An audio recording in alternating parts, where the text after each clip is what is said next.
Hi guys, and welcome to another tutorial. Today is the first in a series of tutorials on this awesome online interactive whiteboard called Whiteboard.chat. It's built specifically for teachers, and the developers listen to our feedback and make developments or additions as requested. And the best part of it, it's absolutely free.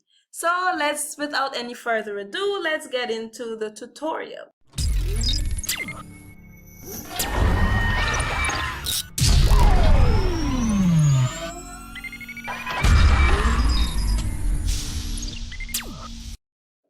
Again, go to whiteboard.chat and click on Start Drawing. Here, you will start teaching.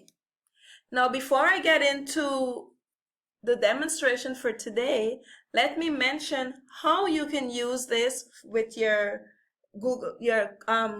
video conferencing software, if it's Zoom, Microsoft Teams, or Google Meet. You will launch your video conferencing as usual, and then in a separate window, you will open your whiteboard.chat. You don't need to share your screen with your students, guys. Listen again, you don't need to share your screen because you are able to view your students' whiteboards in real time. And you're able to have a bird's eye view on your entire class. That's awesome. So when you sign in, this is what the board will look like. If you want to sign up with your Gmail account, you will click on the gear cog and you'll see the option to sign up. Once you do so, you'll follow the prompts, and you don't have to do this over and over. It will remember your information. Next, I'm going to now show you some of the basic controls. On the left, we have the control bar. You can click on the horizontal lines to see more details for each of the icons. Starting with the refresh, this would be your best friend. Because the board is live, sometimes there may be slight delays. So you should get in the habit of, clicking refresh, and have your students get in the habit of clicking refresh for changes if changes are taking a little while to load. Next is manage boards. Remember I said earlier that when you sign up, you're able to save your boards for future use. So when I click here, I can then manage my boards. And please note that the boards do not last. They do have an expiry date, but you can also extend by clicking on this little clock icon. You can extend the expiry date. And if you want to go to a particular board, you will click on the eyeball. If you want to delete, click on the trash can and confirm delete. Now, grids. These are all the various grids that you can choose from. You have primary lines. And with these lines, you just click anywhere and start typing.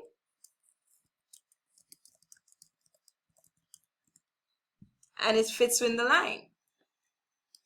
There are multiple grids to choose from. I'm not going to go through all of them, but just to give you an idea of the different grids that you have. Moving on, this is the home screen, and the home screen will bring you back to the initial page that you signed up on. If you want to clear your board, you click clear, confirm that you want to clear, and everything disappears. Download. When you're finished, if you want to download your board to maybe add it to maybe to save it to your Google Drive, because remember I said these don't last forever, they do expire. You can download your board or your class's board, and you can share them however you'd like. Manage your board, and here you can make a copy of this board and send this copy to a colleague. You can go through all the other features in here.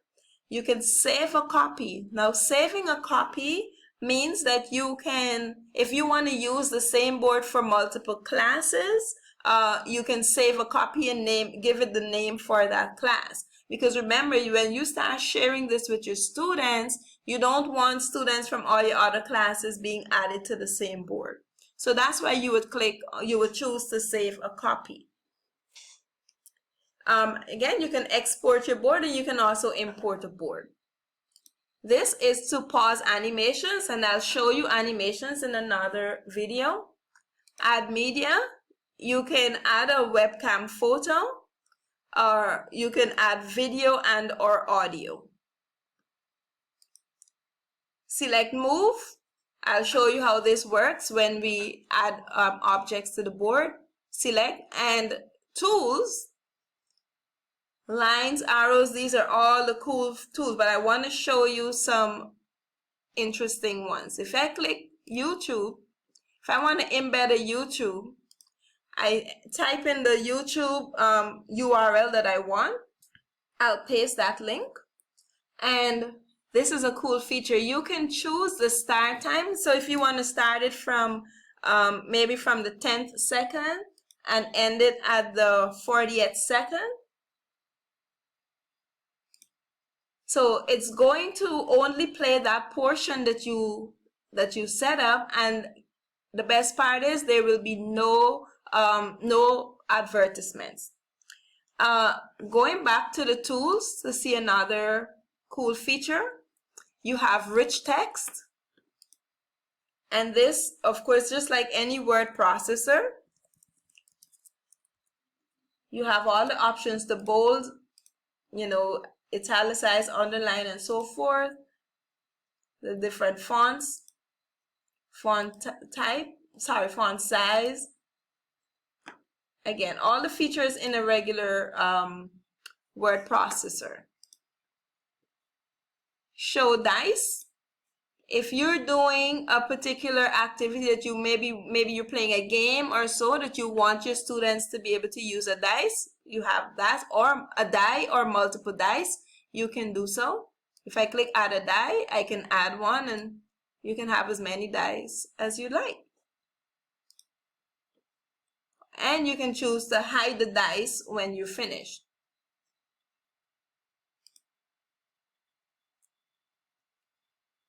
For math, you can enter your math equations.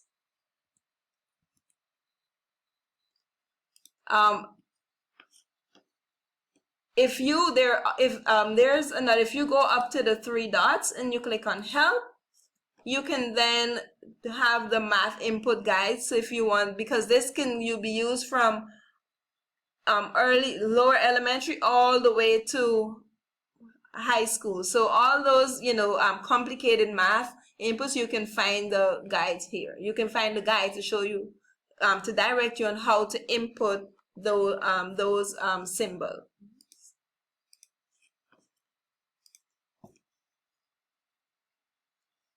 Calculators, tile factories. Again, guys, I'm just showing you. You can go through these. This is just the first video. You can upload a file. Now, this is the favorite thing. Right now, Google Drive is not fully integrated as yet, but you could upload from your computer, and you can upload up to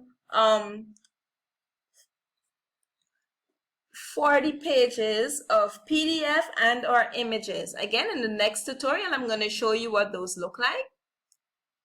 Your paintbrush, if you want to draw, and of course you can change the color of your pen.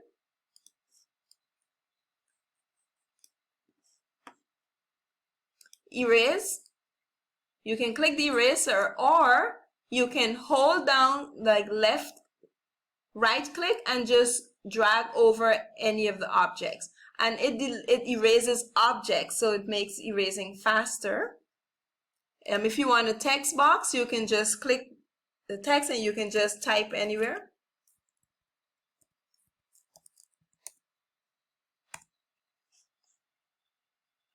And lasso, again, once you upload your images, you can use the right and left arrows to go through your images or PDFs, that is, to move between pages. Moving on, giving your board a name. By default, it's unnamed, so you just click there and I'm going to give it a name. Maybe you can give it a name to reflect the class that you're teaching. Up here we have Let It Snow. This is going to freeze your board for 10 seconds. Next you have the palette. This is one of my other favorite parts. When I click on palette, whatever you click, you use whichever tool you used the last time, that's what's going to show up. But if I click on this down arrow, guys, these are all the different things you can add to this board. Math, again, endless. I just need to click and it's added. I just need to click, guys, and it's added.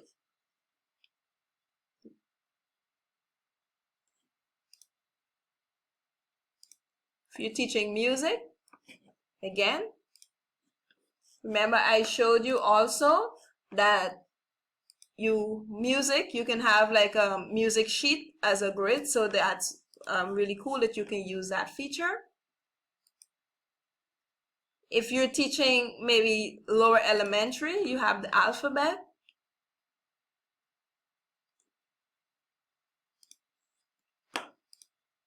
It's really cool. I'm not going to go through all of these because, as I said, there are thousands of manipulatives of objects, but I'm going to show you manipulatives, which is my favorite, one of my favorites. I know I'm saying that a lot. I'm just so excited about all of these. Again, if you just have like base 10 blocks, rulers, red circles and the yellow places, like if you, for maybe like a 10 frame, number bonds, guys, I'm not gonna go through, it's a lot. I'm certain you'll be excited as I am about this. And you have money, these are just the currencies that are in there, but as I said, you can also make suggestions and they can add yours if you like. Emojis and stickers, if you want to give reward during, like, and for feedback, you can do so also. Again, you have all these emojis and stickers to choose from. Moving on, you have the hand feature here. If your students, if they're finished a task, they will click, they'll have the option to say that I'm finished or to raise their hands. Timer, if you want to put a timer on the board, you can have it start instantly. You can choose, when you want it to expire. Again, just follow the prompts here and choose as you like. Of course, clicking on your avatar. Here you can create group boards. So if you want your students to work in groups, you can use this, and I'll create in one of the other videos, I'll show you how you can use these in breakout rooms. If you want to create a chat right in here, you can do so, but I don't, you can choose to do it here or in your video conferencing software. You can choose to lock your class, lock your page. Follow teacher means that it's going to stop what students are doing and they will have to follow you. So this is for more teacher-led. If you have multiple, you can have your co-teachers in here. Again, I'll show you that in another video.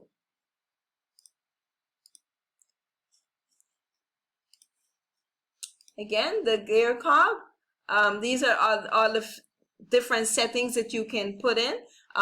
If you working with older students, I would suggest that you maybe have only logged in users can join. So that is, they will have to use their school email addresses to sign in, but you don't have to. If you want to use it with younger students, they don't have to. And then you can always download their boards, as evidence of their work if you'd like.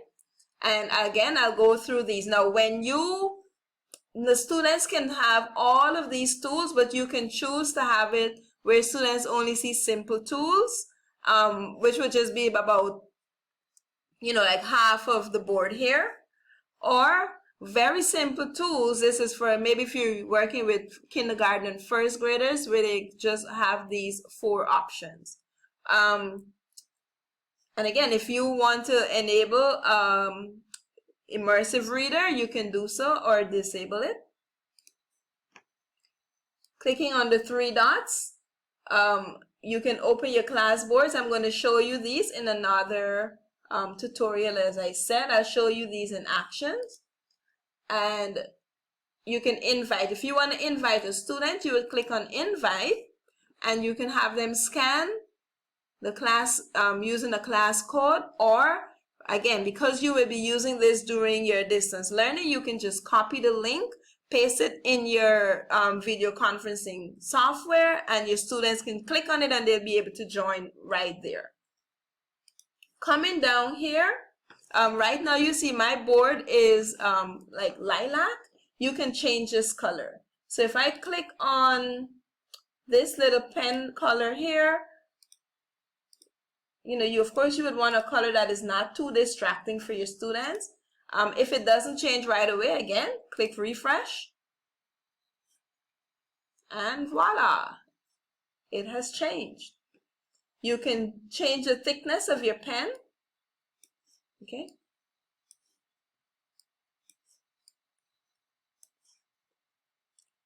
You can have the opacity of like how opaque you want it to be. So if you want to use it as a highlighter, you can do so. If you just want to highlight, right now it's very dark. So if I bring it down, then you can use it as a highlighter. And you can change the font by going here. So that's it for today, guys.